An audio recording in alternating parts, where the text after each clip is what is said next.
So this is AJAZZ AJ179p, and AJAZZ mouse has been pretty much dominating in the all-rounder budget mouse segment throughout this year, and I gotta hand it to them that they have been giving their effort to make pretty good mice, and today's mouse is no exception to that, which is lean towards ergonomic shape while also having flagship specs with a dock and even weighs within 60 grams, and all of that for only under $40 or 3800 BDT. But what's the catch? So let's find out on our today's video after my 2 months of testing. So welcome to the review of AJAZZ AJ179p.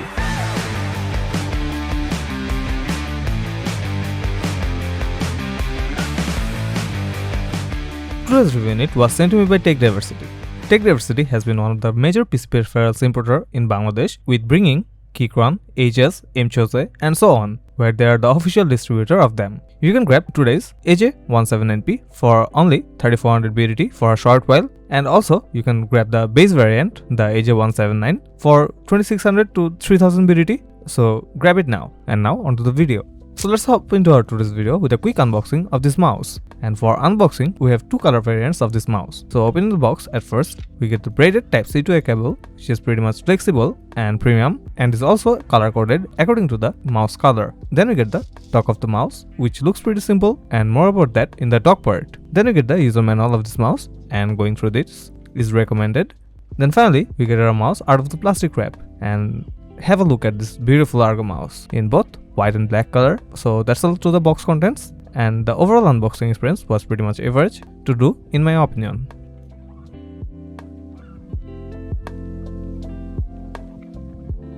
Now let's talk about the shape of this mouse. And since I mentioned this mouse previously that this is an Ergo mouse, the shape will vary in different point of this mouse. So as per the specs, this mouse is about 118.1 by 63.1 by 37.7mm in dimension, and if I measure it myself, the length comes about 117.6mm, the width is about 60mm in exactly the middle and 64.3mm on the bottom side, and the height is around 40.4mm on the lean side and 40.7mm on the tallest part. So the shape entirely focuses on a right-handed focus Ergo shape, with focusing mainly for small to medium sized hands. As you can see here, the mouse is bit inclined towards the right side while looking from the front, and while looking sideways we can see how tall the hump is of this mouse, which gives the mouse perfectly fit inside the palm. But also the back hump seems to have a steep inclination, which can be a bit bummer for some hands as it might not feel the palm properly, but still this minimal amount of space wouldn't feel that much odd while holding the mouse. Then looking from the back side, we can also see how the mouse got gradually inclined from left side to right side.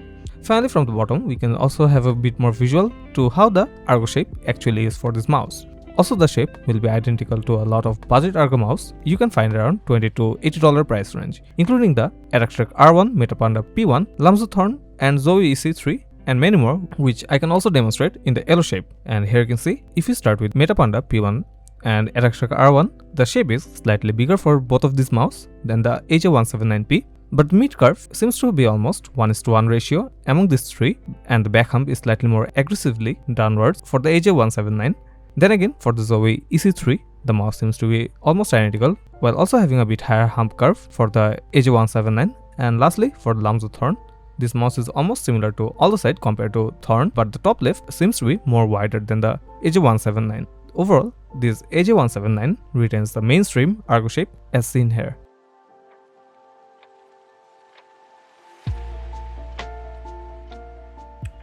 Now for the build quality and feel of this mouse.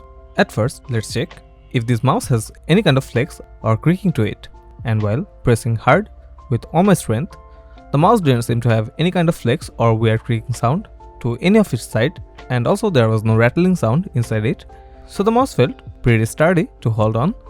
And the ABS plastic shell of this mouse didn't have any kind of surface coat, be it on the AJ179 or the AJ179p variant, but the plastic had a slight matte finish on the surface, which seems to make the mouse a bit more grippy and comfortable to hold on. And the hand sweat didn't seem to make the mouse slippery for my hand, and there was no texture or anything on the side of this mouse. As for the grip styles, if you are curious about, as this mouse is made with Ergo shape in mind, so it's more lean towards palm grip, which is comfortable for small to medium sized hand for its 118mm footprint, but people with larger hands also won't have that much problem for palm gripping it. And you can also claw and fingertip grip on it easily.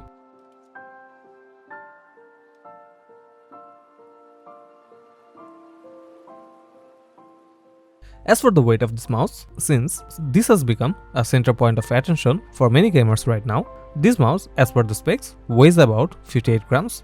But after I remove the dongle and the dongle cover, you can see the weight is about 60 grams, which is about 2 grams more than the rated weight, which isn't that much. And considering the mouse houses a bigger 400 mAh battery, which lasted me for about a week on a single charge, and also with the pins required for charging the mouse with the dock, the weight seems to be fair for this mouse. And if you check the weight balance, here you can see the mouse is a bit more left heavy while holding from the top and the bottom, and while holding sideways, the mouse seems to be center balanced pretty much. So considering this is a right hand focused Ergo mouse, the left heavy aspect wouldn't create that much of an issue while holding the mouse, and this wasn't also any kind of issue for me as well, while also being very comfortable mouse to me personally.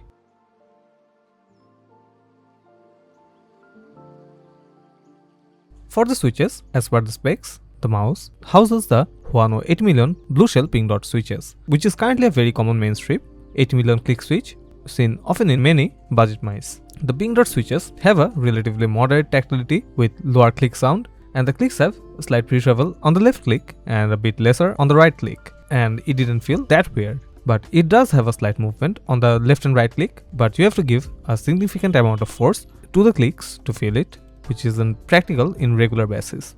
The side clicks, on the other hand, has no pre-travel on them, and the tactility was on point. And for the scroll of this mouse houses the Fengshi Witchy 1 million scroll encoder, which isn't exactly a flagship encoder but has good tactility and felt decent. And here the sound test of the switches and scroll.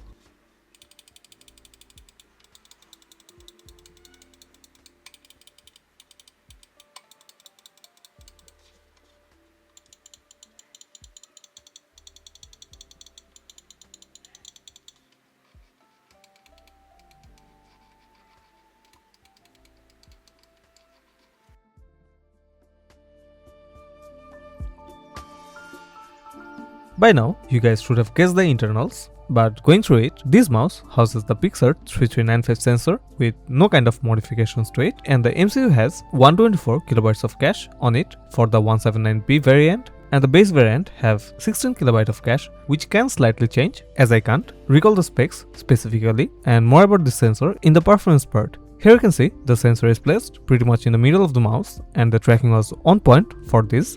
And on the both sides of the sensor, we also have the dual mode switch on the right side and the DPI button on the left side. And just below the sensor, we have two charging dock pins, and also below it, there's the 2.4 GHz dongle, which supports up to 1 kHz polling rate seamlessly. And lastly, the feeds of this mouse are very generic OEM PTFE feeds, which isn't exactly fun to use, and it got scuffed up pretty fast. So changing it as soon as possible with even cheap dot skirts is a more viable solution in my opinion.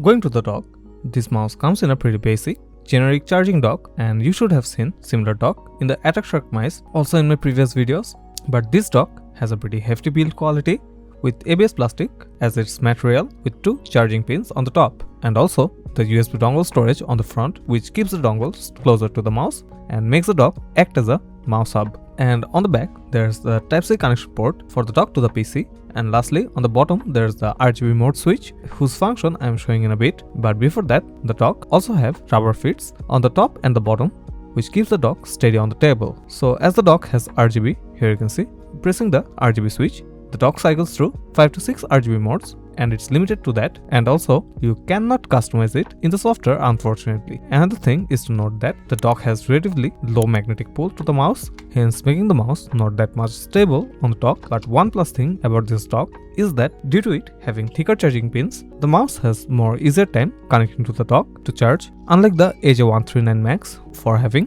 thinner charging pins.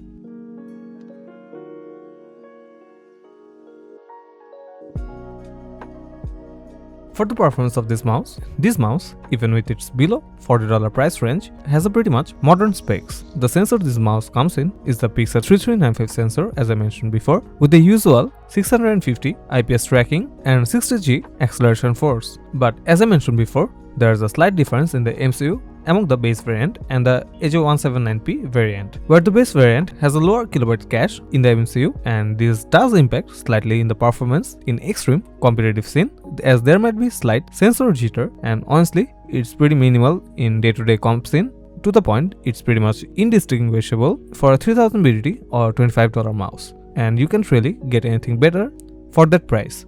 But since the AJ179p has a larger cache, and also the gameplay test I'm showing here is with the P variant, there was no sensor jitter or lag or any kind of spin out issue to the sensor, and it performed pretty much flawlessly in the 1 kHz polling rate. And you can also see in the polling rate tester app from Razer, where it's pretty much consistent with occasional slight drop to 980 Hz. And in my 1 month of testing, I had plenty of fun playing with it.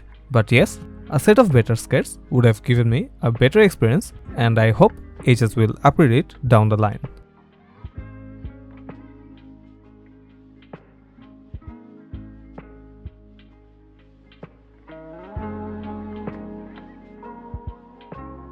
Finally, for the software of this mouse is pretty simple and straightforward for a Chinese mouse, and it's decent as of it. From the top left of the software, we get the option to customize all the 5 buttons of the mouse as per needed, and below it we have the macro tab, and also after that there's the battery indicator, which isn't exactly accurate after 40% charge, and below it there's the sleep timer of this mouse. And going to the right side, the first part shows the DPI customization option, which can customize the DPI from 1000 to 2600 DPI as per your need.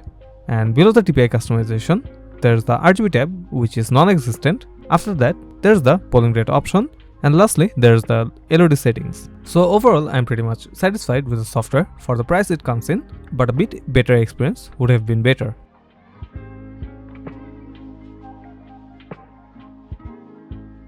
So time for the verdict. Should you buy this or not? I mean, looking at the specs and the price this mouse comes in, even with a charging dock, since it houses a flagship sensor, in my opinion, grabbing it for the price is a no-brainer if you want an all-rounder mouse. Then again, if you highlight the good side of this mouse are its specs, the dock, and the shape, and the things I didn't like are the mouse fits, the average software, and slight movement on the clicks. Overall, as I mentioned before, this mouse is pretty much an all-rounder mouse, and also this mouse can let you have longer working sessions for it having an ergo shape and giving less strain to your hands. And if you are curious about the base 179, that is also viable, and it also didn't have any kind of significant flaws to complain for its price. So yeah, overall I do recommend this mouse to you, so grab it if you want to. So that's all for today, and I have opened a Discord server for chatting with you guys, and also if you need quick suggestion, have any question to ask me, you can also join the server and also have a bit chit chat with the fellow community members. And also for the Bangladeshi folks out there, I've also opened a Facebook group as an extension to my community, and you can also join here and join the community. So yeah, that's all for today. Thank you for watching, and if you like the video, do give a like and subscribe and support me in the future. So stay safe, and thank you for watching.